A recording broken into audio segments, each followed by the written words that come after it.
फातिमा की रानी माँ, प्रभु यीशु की माँ, आसरा तू ही है माँ।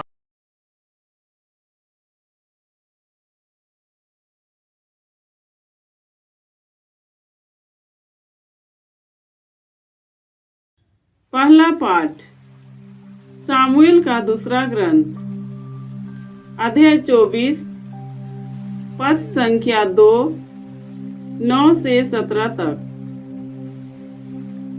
राजा दाऊद ने अपने सेनाध्यक्ष योआब से यह कहा, तुम दान से बेरशेबा तक सब इस्राएली वंशों में घूम घूम कर जनगणना करो। मैं लोगों की संख्या जानना चाहता हूँ। योआब ने राजा को जनगणना का परिणाम बताया। इस्राएल में तलवार चलाने योग्य 8 लाख योद्धा थे और यूदा में 5 लाख।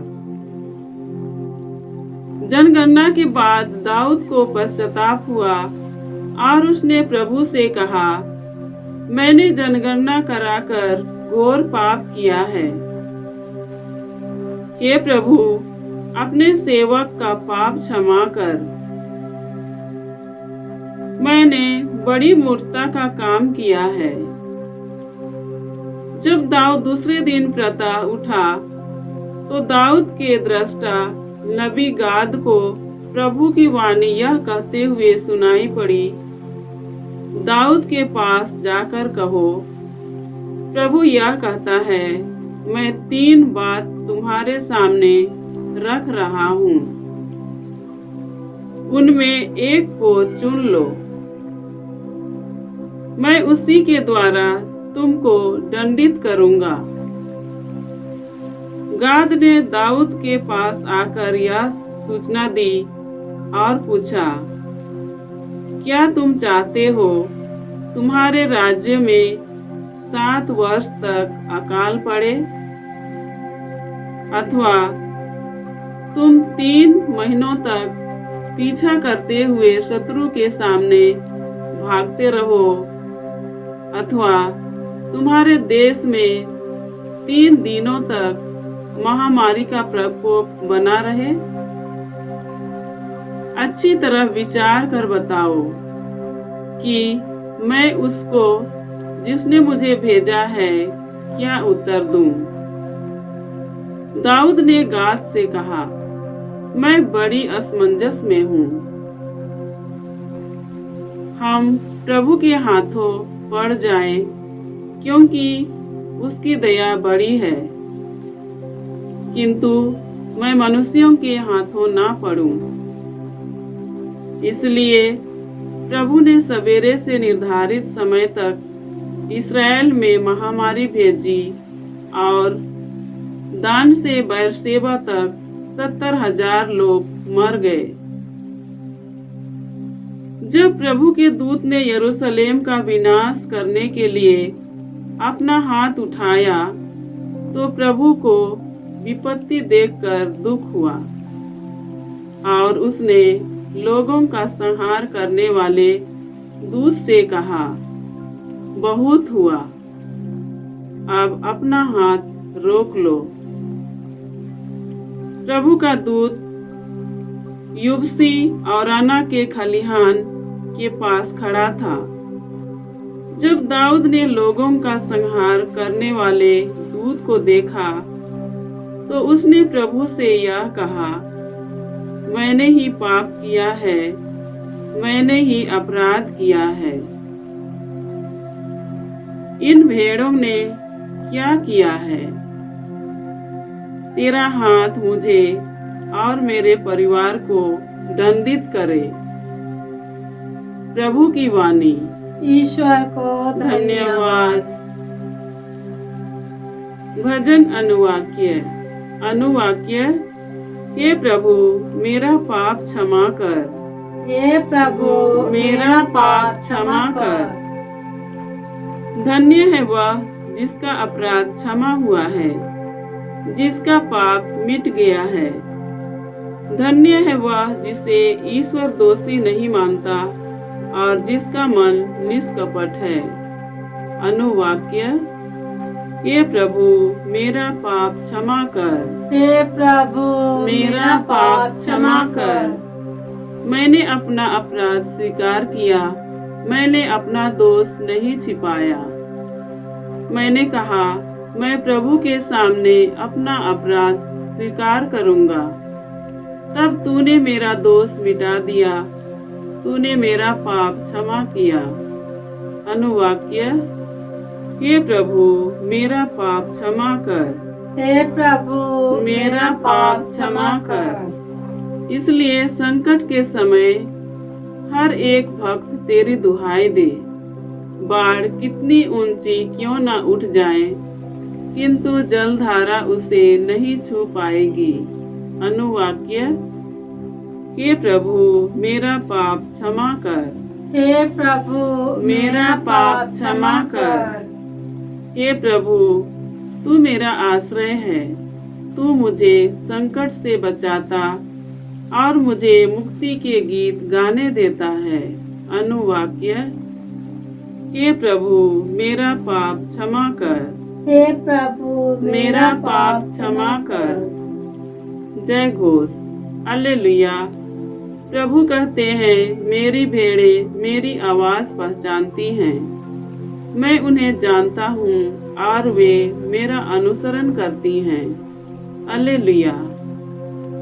प्रभु आप लोगों के साथ हो और आपकी आत्मा के संत साथ। मार्कुस के अनुसार पवित्र सुसमाचार हे प्रभु तेरी महिमा हो। अध्याय 6 पद संख्याएं 1 से 6 तक।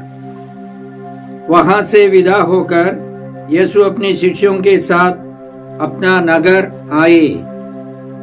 जब विश्राम दिवस आया तो वह सभागृह में शिक्षा देने लगे। बहुत से लोग सुन रहे थे और अचंभे में पड़कर कहते थे, यह सब इसे कहां से मिला? यह कौन सा ज्ञान है जो इसे दिया गया है? जो महान चमत्कार यह दिखाता है वे क्या हैं? क्या यह वही बढ़ई नहीं है, मरियम का बेटा, याकूब, योसेफ, यूदस और सिमोन का भाई? क्या इसकी बहनें हमारे ही बीच नहीं रहती? और वे यीशु में विश्वास नहीं कर सके। यीशु ने उनसे कहा, अपने नगर, अपने कुटुंब और अपने घर में नबी का आदर नहीं होता। वह वहां कोई चमत्कार नहीं कर सके। उन्होंने केवल थोड़े से रोगियों पर हाथ रखकर उन्हें अच्छा किया। उन लोगों के अविश्वास पर यीशु को बड़ा आश्चर्य हुआ। यीशु शिक्षा देते हुए गांव-गांव घूमते थे। प्रभु का सुसमाचार। हे क्रिस्त तेरी स्तुति हो। जय यीशु क्रिस्त में प्रिय भाई और बहनों, आज का पहला पाठ शमूएल के दूसरे ग्रंथ से है, अध्याय 24। इसमें हमने सुना कि दाऊद ने अपने सेनाध्यक्ष योआब से यह कहा, तुम दान से बेर्शेबा तक सब इस्राएली वंशों में घूम घूम कर जनगणना करो। मैं लोगों की संख्या जानना चाहता हूँ। तो उस आज्ञा के अनुसार योआब ने जनगणना की और परिणाम बताया। इस्राएल में तलवार चलाने योग्य 8 लाख योद्धा और यूदा में 5 लाख योद्धा थे। और दाऊद को उसके बाद ग्लानि लगी। बाद में दाऊद को पश्चाताप की कृपा मिली और उसने ईश्वर से क्षमा मांगी। उसका कहना था, मैंने जनगणना कराकर घोर पाप किया है। प्रभु अपने सेवक का पाप क्षमा कर, मैंने बड़ी मूर्खता का काम किया है। क्या है दाऊद का पाप? शायद दाऊद ने अहंकार के कारण, स्वार्थता के कारण यह काम कराया है। जब कभी एक नेता ईश्वर से राय न लेकर फैसला लेता है, उसका परिणाम भयंकर हो सकता है। सारे समाज पर उसका बुरा असर हो सकता है।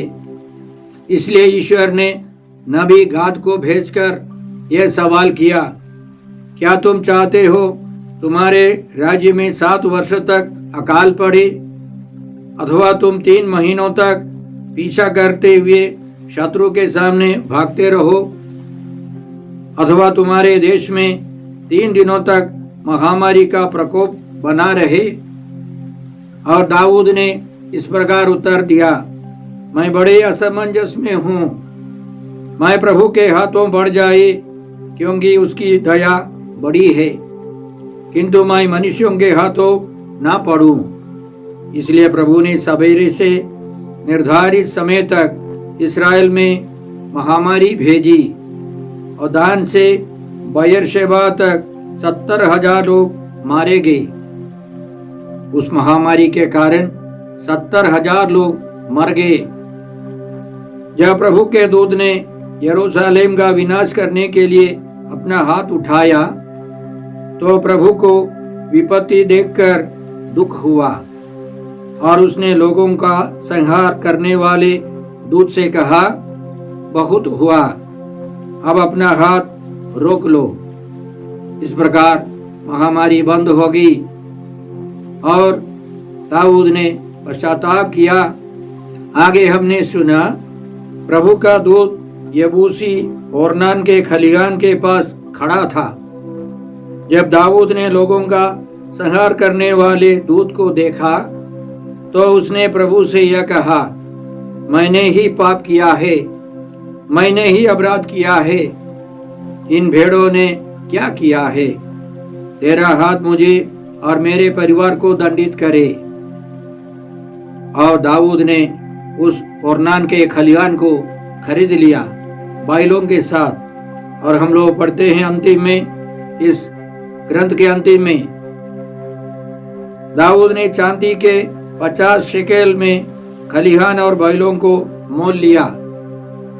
वहां दाऊद ने प्रभु के लिए वेदी बनवाई और होम बलियां तथा शांति बलियां चढ़ाई।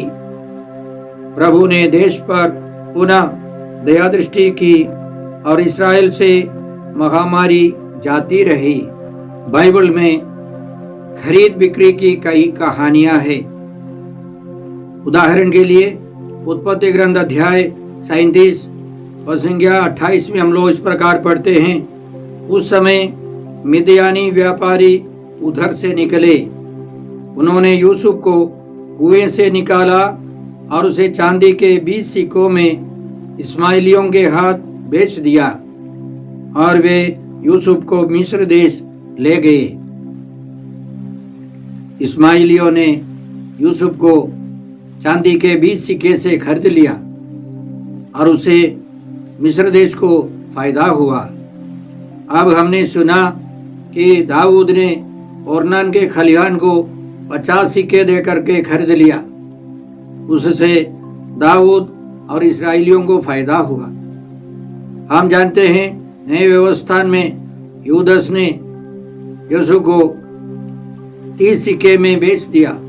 वास्तव में यरूशलेम मंदिर के पुरोहितों ने यीशु को खरीद लिया था। यूदस एक माध्यम था और उस सिक्के से कोई फायदा नहीं हुआ और यूदस ने उन सिक्कों को मंदिर में ही फेंक दिया। फायदा किसको हुआ? हम सबों को। वह मंदिर तोड़ दिया गया, पुरोहित सब समाप्त हो गए, लेकिन महापुरोहित यीशु वे विद्यमान है। सारी मानव जाति की भलाई के लिए यीशु जी उठे हैं। तो यीशु को खरीदने से या बेचने से हमको फायदा हुआ है। जिस प्रकार ओरनान के खलिहान को खरीदने से दाऊद और उनके परिवार के लोगों को, इस्राएलियों को फायदा हुआ। अंतिम में हमने सुना कि वहां दाऊद ने बलि चढ़ाई। बलि माने आराधना। उससे ईश्वर का क्रोध समाप्त हो गया, महामारी बंद हो गई। नए व्यवस्थान में हम जानते हैं आराधना मिसा बलिदान है, बलि मिसा बलिदान है। प्रभु यीशु का दुख भोग, मृत्यु और पुनरुत्थान और पवित्र आत्मा का आगमन। तो इसलिए हम समझे हमारी सारी समस्याओं का समाधान बलि है, बलिदान है, मिसा बलिदान है। प्रभु यीशु हमारे लिए सब कुछ करते हैं। हमारी समस्याओं का समाधान प्रभु यीशु है। परम प्रसाद में उपस्थित यीशु हमारी रक्षा करते हैं। याद रखें, मिस्र में इस्राएली लोग 400 साल गुलाम थे। उस गुलामी से बचने के लिए उनको पास्का पर्व मनाना था। वह बलिदान था, वह आराधना थी। प्रभु यीशु ने उसे पूरा किया है। संपूर्ण बलिदान प्रभु यीशु का है।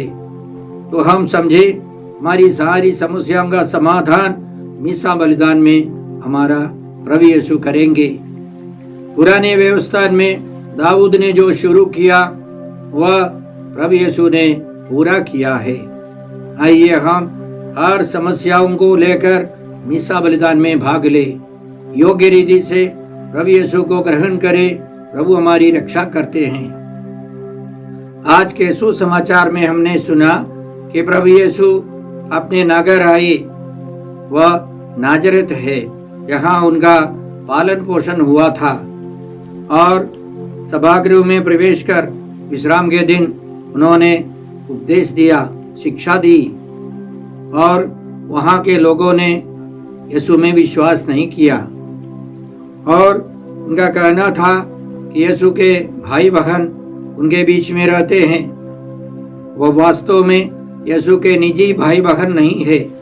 इब्रानी भाषा में बहुत कम शब्द थे, इसलिए रिश्तेदारों को भी, चचेरे ममेरे भाई बहनों को भी भाई बुलाते थे। और उन्होंने यीशु में विश्वास नहीं किया। यह दूसरा तिरस्कार है। संत लूकास के सुसमाचार अध्याय 4 में हम लोग पढ़ते हैं, प्रभु यीशु ने अपने गांव के, अपने नगर के सभागृह जाकर यशायाह नबी के ग्रंथ से पढ़कर सुनाया और उन लोगों ने यीशु में विश्वास नहीं किया। प्रभु यीशु का तिरस्कार हुआ। बाइबल पंडितों के अनुसार यह दूसरा तिरस्कार है। उनके अपने गांव के लोगों ने उनको नहीं माना। तो विश्वास क्या है? इब्रानियों के नाम पत्र अध्याय 11 में हम विश्वास के बारे में इस प्रकार पढ़ते हैं, विश्वास उन बातों की स्थिर प्रतीक्षा है जिनकी हम आशा करते हैं और उन वस्तुओं के अस्तित्व के विषय में दृढ़ धारणा है जिन्हें हम नहीं देखते। और आगे लेखक कहते हैं, विश्वास के अभाव में कोई ईश्वर का कृपा पात्र नहीं बन सकता। जो ईश्वर के निकट पहुंचना चाहता है उसे विश्वास करना है कि ईश्वर है और वह उन लोगों का कल्याण करता है जो उसकी खोज में लगे रहते हैं।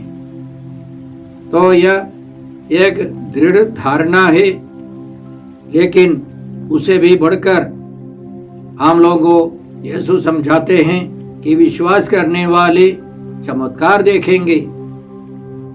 तो हम यह भी जानते हैं कि संत याकूब लिखते हैं, शैतान भी ईश्वर में विश्वास करता है।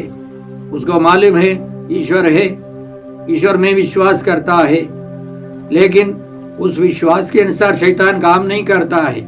नए व्यवस्थान में विश्वास करने वाले का मतलब वह व्यक्ति ईश्वर जो मानता है उसे मानता है, ईश्वर जो स्वीकार करता है उसे स्वीकार करता है।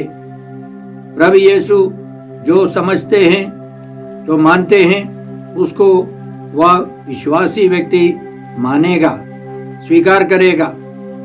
उदाहरण के लिए प्रभु यीशु ने कहा, जीवन की रोटी मैं हूं, स्वर्ग से उतरी हुई वह जीवंत रोटी मैं हूं। विश्वासी यीशु के वचनों में विश्वास करेगा, मानेगा। आगे प्रभु यीशु ने कहा, संसार की ज्योति मैं हूं। जो मेरा अनुसरण करता है वो अंधकार में भटकता नहीं रहेगा, उसे जीवन की ज्योति प्राप्त होगी। विश्वासी यीशु की बात मानता है, उस विश्वास पर वो आगे बढ़ता है।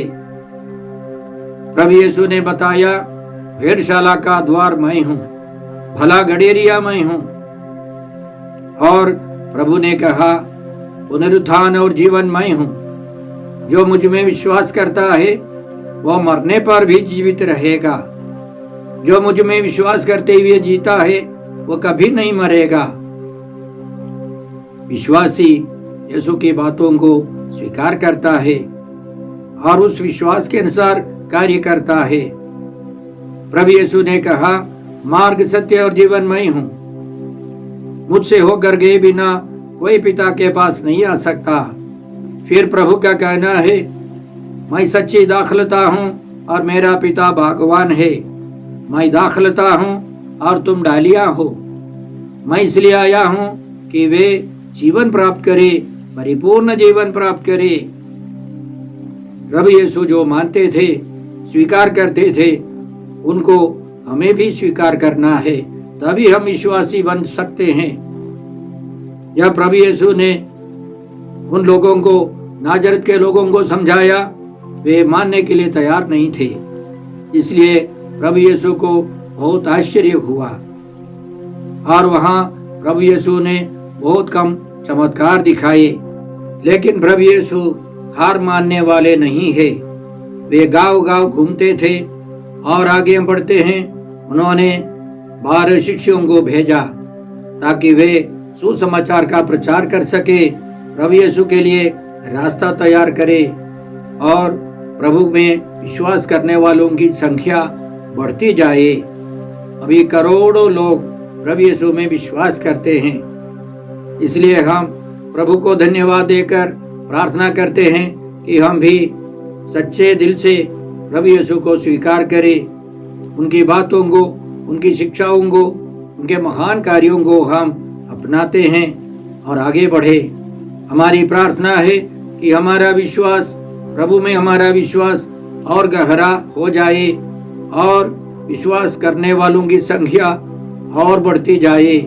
संसार भर के सभी लोग प्रभु यीशु के चरणों में आए, मुक्ति का अनुभव करें और अब करोड़ों लोग प्रभु यीशु में विश्वास करते हैं। हमारी नम्र प्रार्थना है कि हम उनमें विश्वास करते हुए और गहराई से विश्वास करते हुए जीवन बिताए। साथ साथ संसार भर के सभी लोग प्रभु यीशु के चरणों पर आए, उनसे मुक्ति का अनुभव करें, ईश्वर की संतान का जीवन बिताए। याद रखें, 31 जनवरी को हम एक महान संत को याद करते हैं, संत डॉन बोस्को। उन्होंने कलीसिया के लिए, प्रभु के लिए महान कार्य किए हैं।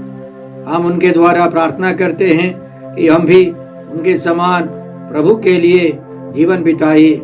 ईश्वर के राज्य के विस्तार के लिए हम भी उनके समान अथक परिश्रम करें। आइए हम प्रार्थना करते हैं। हे अब्बा पिता, हे प्रभु यीशु, हे पवित्र आत्मा ईश्वर, हम तुझे धन्यवाद देते हैं आज के सारे पवित्र वचनों के लिए। और तुझसे प्रार्थना करते हैं कि हम प्रभु यीशु में विश्वास कर सारी समस्याओं का समाधान उनमें पाकर आगे बढ़ सके। हम यह प्रार्थना करते हैं प्रभु क्रिस्त के द्वारा। हमारे प्रभु यीशु क्रिस्त की कृपा, ईश्वर का प्रेम और पवित्र आत्मा का साहचर्य आप सबों को प्राप्त हो। आमीन।